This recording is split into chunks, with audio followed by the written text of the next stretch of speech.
আসসালামু আলাইকুম। আজ চলে এসেছি জিভে জলানো রেসিপি নিয়ে।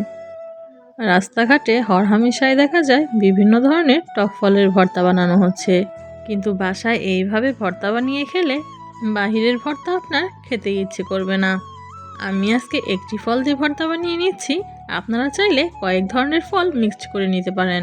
এখানে দুটো পেয়ারা ছিলে নিয়েছি, সাথে নিয়েছি ধনিয়া পাতা, কাঁচামরিচ, তেঁতুল, লবণ, চিনি আর কাসুন্দি। কাঁচামরিচ আর ধনিয়া পাতাগুলোকে কুচি কুচি করে কেটে নিয়েছি। এবার কাঁচামরিচগুলো লবণ দিয়ে মেখে নিচ্ছি। এখানে আপনারা চাইলে বিট লবণটাও ইউজ করতে পারেন। আমার বাসায় বিট লবণ ছিল না, তাই আমি নর্মাল লবণটাই নিয়েছি। এবার ধনিয়া পাতাগুলো মরিচের সাথে দিয়ে ভালোভাবে কষলে নিচ্ছি। পেয়ারাগুলো কিন্তু আমি থেতো করে নিয়েছি শিল দিয়ে। আপনারা চাইলে ব্লেন্ডারেও হালকা করে ব্লেন্ড করে নিতে পারেন, তবে একবারে ভর্তা বানিয়ে নেওয়া যাবে না, আধ ভাঙা করে নিতে হবে। বেশি ভর্তা হলে কিন্তু খেতে ভালো লাগবে না। এই রেসিপি দেখে জিভে জল আসবে না এমন কোনো মানুষই নেই। পেয়ারার মধ্যে এবার চিনি দিয়ে দিলাম। এবার তেঁতুলগুলো দিয়ে দিচ্ছি। এবার পরিমাণ মতো কাসুন্দি দিয়ে দিচ্ছি।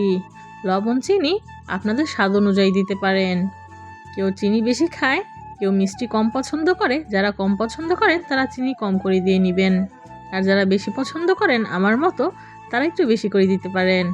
এবার ভালো মতো সব কিছু মিক্সড করে নিচ্ছি। তৈরি হয়ে গেল টক ঝাল মিষ্টি স্বাদের পেয়ারা ভর্তা।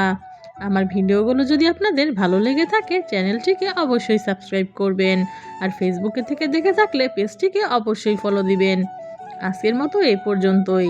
সবাই ভালো থাকুন, সুস্থ থাকুন। আল্লাহ হাফেজ।